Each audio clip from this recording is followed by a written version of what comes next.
जयकारा बोल मेरे श्री गुरु महाराज की जय। बोलो साचे दरबार की जय। बोलो श्री नंगली निवासी भगवान की जय। बोलो श्री परमहंस दयाल जी महाराज की जय। बोलो स्वामी जी महाराज की जय। स्वामी सुध प्रेमानंद जी महाराज की जय। बोलिए गुरु माता की जय। श्री बांके बिहारी लाल की जय।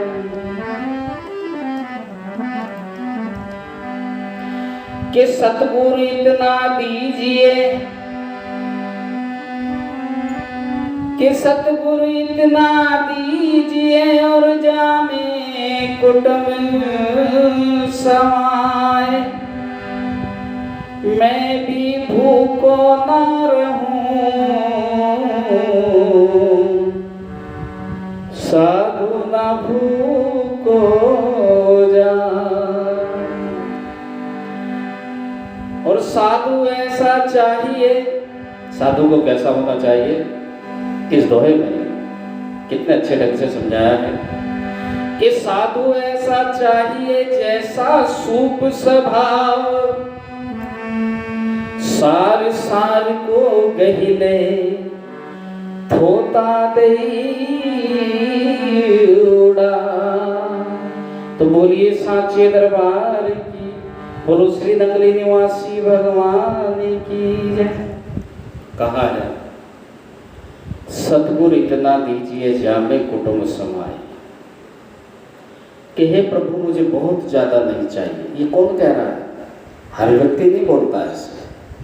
कौन कह रहा है? एक सच्चा भक्त, भगवान का एक सच्चा भक्त यही कहेगा प्रभु मुझे बहुत ज्यादा नहीं चाहिए, बस इतना हो कि मेरे परिवार का खुशी खुशी पालन पोषण होता रहे।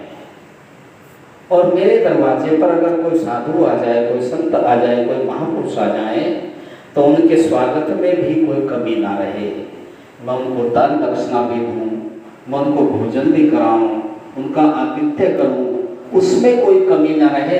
प्रभु इतना मुझे मिलता रहे, बस मुझे उसी में संतोष है। ऐसा भक्त को होना चाहिए। आजकल ज्यादातर भक्त कैसे हैं कि बस प्रभु दे दे जितना चाहिए, जितना हो सके दे दे। पहले किसी की इनकम अगर 1000 की थी, प्रभु ने 10,000 रुपए की कर दी तो वो 10,000 रुपये कम पड़ने लगे। फिर प्रभु से प्रभु 10 के 20 करो, फिर 20,000 की इनकम होने लगी। प्रभु कम है और चाहिए, 30,000 होने लगी, 50,000 होने लगी, यहाँ तक कि लाख रुपए महीना की भी इनकम होने लगी। गुरु दरबार में जब 1000 की इनकम थी तब भी 10 का ही नोट चढ़ता था। आज 1 लाख रुपए की इनकम है तब भी नोट 10 का ही चढ़ता है। यानी कि गुरु महाराज तो तुम्हें देने पे दे रहा है और तुम, हम इतने कंजूस बन जाते हैं कि हमें ये लगता है अब ये फ्री के जा रहे हैं। देखिए दान याद रखना, जैसे खेत में दाना डाल दिया और दाना डालने पर किसान उसकी जब उपज लेता है तो असंख्य गुना होकर लेता है।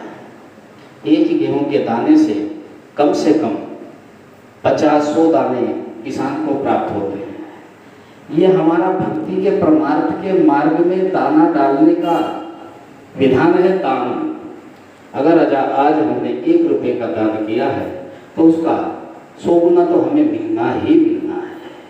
और उस मालिक की कृपा हो जाए तो 1000 गुना भी मिल जाए। अब सोचिए आप 1 रुपया देंगे तो 100 गुना मिलेगा, 10 रुपये देंगे तो उसका जब 100 गुना मिलेगा कितना ज़्यादा हो जाएगा। तो दान हमेशा आगे बढ़कर करना चाहिए। हम देखते हैं कि बहुत लोग ऐसे हैं कि दान जब देने का नंबर आता है तो नाड़ नीची करके बैठ जाते हैं, ऊपर को भी नहीं उठाते, गुरुओं से फिर गुरुओं की तरफ को भी नहीं देखते कि कहीं गुरु जी हमारी तरफ इशारा न कर दे। अरे गुरु को तुम्हारी तरफ इशारा करने की जरूरत क्या है? यहाँ तो जिसे अपनी बिगड़ी बनानी है वो आगे बढ़ेगा, और जिसे अपनी बिगड़ी को और ज्यादा बिगाड़ना है वो ही नाड़ नीची करके बैठेगा। ये तो ऐसा दर है जो पीछे रहेगा तो उसे पीतल ही पीतल है, और जो आगे बढ़ेगा तो उसे सोना ही सोना, मिलना ही मिलना है, इसे कोई नहीं मिला सकता। आगे देखिए कितनी अच्छी बात कही है, साधु ऐसा चाहिए। कैसा होना चाहिए साधुओं को, गुरुओं को? कि साधु ऐसा चाहिए जैसे सूप स्वभाव। सूप जानते हो, छाछ को कहते हैं। जैसे छाछ का स्वभाव होता है, क्या होता है? सार सार को गहे, यानी कि जो भारी वजन का दाना होता है, भरा हुआ दाना होता है, उसे वो अपने अंदर पीछे कर लेता है और धोता नहीं उड़ाए, और जो खोखला दाना होता है, घुन लगा हुआ दाना होता है, वो उसे उड़ा देता है, बाहर कर देता है। यही संतों का होना चाहिए। संतों के पास अनेक तरह के लोग आते हैं, कोई शराब पीने वाला, कोई मांस खाने वाला, कोई भक्ति करने वाला, कोई दान करने वाला, और कोई संतों पे भी उंगली उठाने वाला, संतों से तर्क वितर्क करने वाला, संतों से वाद विवाद करने वाला, सब तरह के लोग आते हैं। और संत सबको शरण भी देते हैं। लेकिन जब सुख चलता है संतों का, अर्थात जब उनका कृपा बनती है, संतों की जब दृष्टि चारों तरफ घूमती है, तो उसमें जो तोता होता है ना, तोता समझ रहे हो, जो गुरुओं से बहस करने वाला, दान कोई दे रहा हो उसको रोकने वाला कि तू मत दे, इतना क्यों दे रहा है भाई, तो ऐसे व्यक्तियों को जो रोकता है गुरु, उसे थोते दाने की तरह आगे फेंक देते हैं कि निकल अब तो यहाँ से, तेरे कोई काम नहीं है। क्योंकि ऐसे भक्त भक्ति ना तो स्वयं करते और ना ही वो किसी को करने देते। ना ऐसे भक्त कभी दान करते और ना वो दूसरों को करने देते। वो हमेशा सिर्फ घुन लगे हुए दाने होते हैं, वो कभी किसी काम के नहीं होते। और ऐसे दानों को, अर्थात ऐसे भक्तों को जो इस तरह के हैं, संतों को अपनी महफिल से बाहर कर देना चाहिए। क्योंकि वो घुन लगा दाना, अगर तुम्हारी 1 किलो गेहूं के दाने में 1 घुन का दाना भी अगर है, तो वो बाकी दानों को भी घुन लगा देगा। अगर हमारी 1000 व्यक्तियों की, 1000 भक्तों की संगत है, उस 1000 भक्तों में एक भक्त भी अगर गलत बैठा हुआ है, तो वो एक पता नहीं कितने को अपने जैसा बना देगा। इसलिए संतों को सूख के स्वभाव होना चाहिए, ऐसे भक्तों की छटनी कर देनी चाहिए। और आपने देखा भी होगा कि इन 12 साल में जब से हम यहाँ बैठे हुए हैं, इसी बात को, इसी दोहे को दिल में उतार कर हमने न जाने कितने भक्तों को, जो भक्ति करने वाले नहीं थे, सिर्फ उंगलियां उठाने वाले थे, दूसरों की टांग खींचने वाले थे, दूसरों को भक्ति से रोकने वाले थे, दूसरों को सेवा करने से रोकने वाले थे, दूसरों को दान करने से रोकने वाले थे, आपने खुद देखा होगा, हमने उनको आउट कर दिया, धीरे धीरे आउट कर दिया। क्योंकि ना वो भक्ति करेंगे और ना वो दूसरों को करने देंगे। इसलिए हमेशा याद रखिए इस बात को, गुरु दरबार में हम आते हैं सत्संग सुनने के लिए, संतों की शरण में आते हैं, उनका प्रवचन सुने, उस प्रवचन के आधार पर अपना जीवन चलाएं। और जो सब कुछ होते हुए भी कुछ ना करे, फिर उसे क्या कह सकते हैं? एक छोटा सा दृष्टांत मुझे याद आ रहा है, अभी आपको मैं सुना रहा हूँ। एक नगर में एक संत महापुरुष सत्संग कर रहे थे। किसी के घर सत्संग चल रहा था। एक बहुत गरीब बुढ़िया, कितनी गरीब, इतनी कि उसके घर में एक वक्त भी खाने के लिए खाना नहीं, इतनी गरीब। उसका मन भी बना कि गुरु महाराज मेरे घर भी सत्संग कर दो। गुरु महाराज कहने लगे कोई बात नहीं माता, तुम्हारे घर भी सत्संग हो जाएगा। समय रख दिया, 2 दिन बाद तुम्हारे घर सत्संग होगा। बुढ़िया बड़ी खुश हुई, सारे में बुलावा दे दिया। बुलावा देने के बाद अब सत्संग में क्या चाहिए? प्रसाद तो चाहिए ना। अब बुलावा भी दे दिया, गुरुजी भी आ गए, सत्संग शुरू भी हो गया। अब जब सत्संग शुरू हुआ तो उसकी समाप्ति का भी समय आना था। आरती हो रही थी, बुढ़िया ने सोचा भोग लगेगा, मैं भोग के लिए क्या करूं, मेरे पास तो कुछ भी नहीं है। उसने सोचा देखती हूँ किसी घड़े में मटके में कुछ मिल जाए। उसने अपने घर के अंदर जितने भी घड़े मटके हंडिये करवे जो भी कुछ थे, मिट्टी के बर्तन हुआ करते थे उस समय की बात मैं सुना रहा हूँ, सबको खंगाल दिया। एक मटके के अंदर उसे एक मुट्ठी चने के दाने मिल गए, एक मुट्ठी। उसने उन चने के दानों को गुरु महाराज के आगे समर्पित कर दिया, एक मिट्टी के पात्र में करके। आरती समाप्त हुई, लो गुरु महाराज भोग लगाइए। गुरु महाराज ने बड़े प्रेम पूर्वक उन दानों का गुरु महाराज जी को भोग लगाया और बुढ़िया ने कहा, गुरु महाराज मेरे पास और तो कुछ नहीं है, बस ये कुछ चंद दाने हैं, आप इन्हें स्वीकार कीजिए। गुरु महाराज के दिल से उसके लिए आशीर्वाद निकला, माई तेरे ये कुछ दाने ही बहुत कुछ है, बहुत कुछ है, क्योंकि इसके अंदर तेरा प्रेम छुपा हुआ है, प्रेम। भोग लग गया, सारी संगत को दो दाने बांट दिए गए। प्रसाद चाहे थोड़ा हो या ज्यादा, प्रसाद तो प्रसाद ही होता है। सभी खुशी खुशी अपने घर चले गए। गुरु महाराज के जाने के 8-10 दिन बाद क्या हुआ कि बुढ़िया दिन पे दिन अमीर होती चली गई। पता नहीं गुरु महाराज जी की कौन सी कृपा हुई, उन दानों में कौन सा रहस्य छुपा हुआ था कि वो दिन पे दिन अमीर होती चली गई। अब उसकी उस अमीरी को देखकर उसके पड़ोस में एक रहने वाली बुढ़िया जो बहुत अच्छे घरों से थी, जिसके घरों में मिट्टी के मटके नहीं हुआ करते थे, जिसके घरों में उस मंदे जमाने की बात कर रहा हूँ, चांदी के पात्र हुआ करते थे, बहुत सुंदर सुंदर, पीतल के, तांबे के, चांदी के। वो उस बुढ़िया को कहने लगी, अरे बहन एक बात बतला, तूने जब से सत्संग कराया है तेरे गुरु महाराज तुझे ऐसा क्या देकर गए, तू दिन पे दिन मालदार होती जा रही है, अब तो तू हमारे लेवल में आ गई।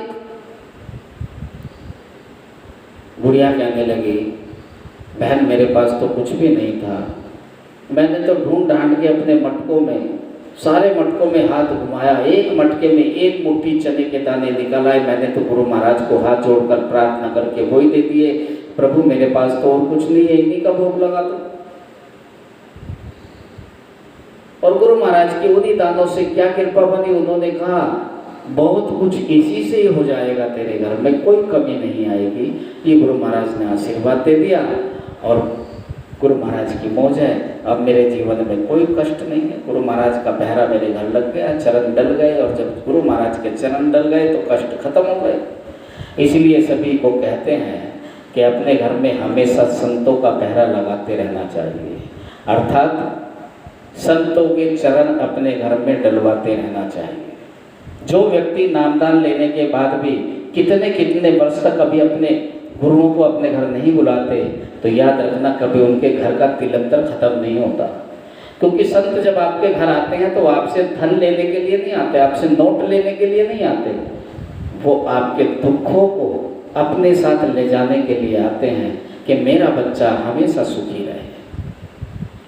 ऐसा कोई गुरु नहीं होगा जो कभी अपने बच्चों का बुरा चाहेगा, अपने शिष्यों का बुरा चाहेगा। गुरु का मतलब क्या है?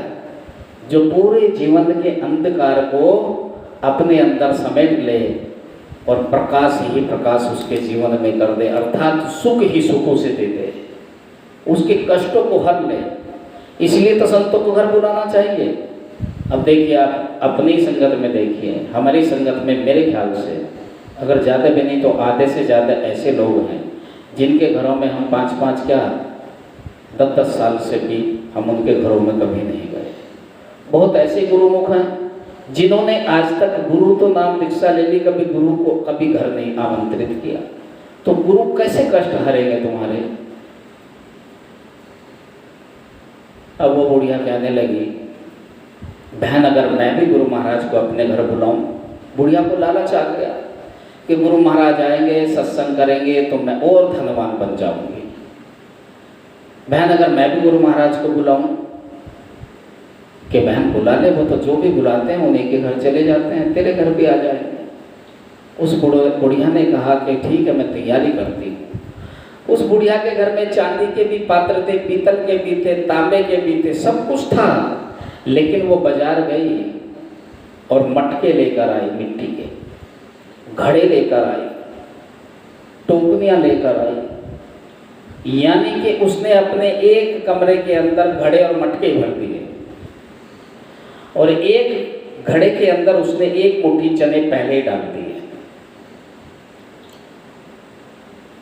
गुरु महाराज को निमंत्रण हुआ, सत्संग शुरू हुआ, और जब सत्संग शुरू हो गया, आरती हुई, समाप्ति हुई, बुढ़िया अपने कक्ष में गई और उसी की तरह जैसे पहले वाली अम्मा ने किया वैसे ही सारे कमरों में घूमती फिर गई कक्ष में, एक एक घड़ा छान मारा, किसी में कुछ नहीं होता कहाँ से जब उसमें रखा ही कुछ नहीं।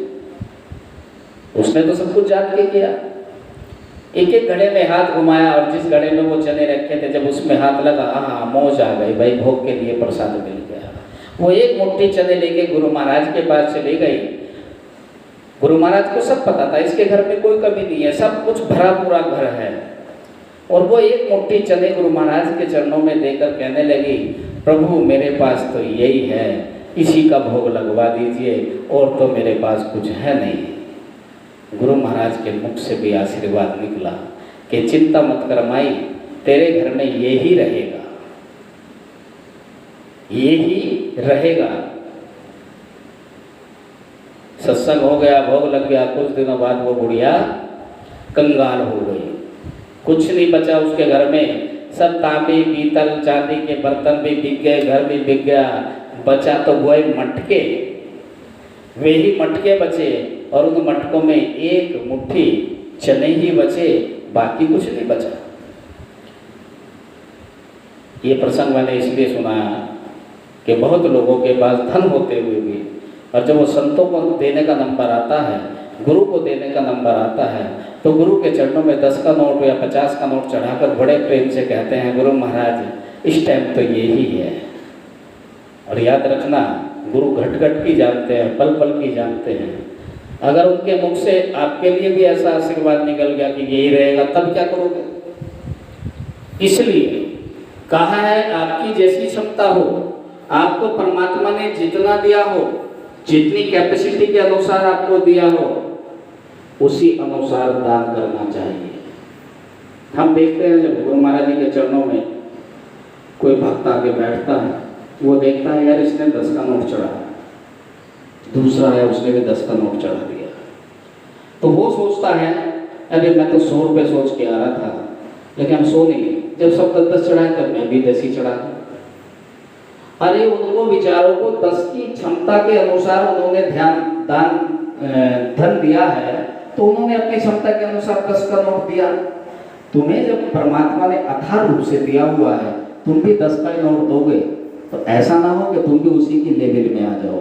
इसलिए हम सभी से कहते हैं कि अपनी सामर्थ्य के अनुसार दान करो। दान कभी जबरदस्ती नहीं किया जाता। कोई संत किसी से जबरदस्ती नहीं कहते कि तू इतना ही रुपए का दान कर, लेकिन जो व्यक्ति जितनी सामर्थ्य में है उसी सामर्थ्य के अनुसार उसे अपनी दान भक्ति का रूप बनाना चाहिए। और संतों का आगमन घर के अंदर हमेशा कराते रहना चाहिए। अरे चाहते भी नहीं तो वर्ष में एक बार तो बुला ही लो, क्या जाता है।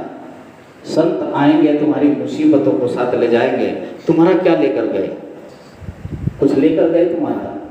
तुम पे कुछ नहीं है, तुम्हारे पास भगवान ने नहीं दिया, तुम मत दो उन्हें कुछ। और जब भगवान तुम्हें खूब दे रहा है, तो अगर उसमें से थोड़ा सा अंश आप मंदिर के लिए, आश्रमों के लिए, परमात्मा के लिए दान कर भी दोगे तो कोई फर्क नहीं पड़ेगा, उनका आशीर्वाद ही आपको मिलेगा।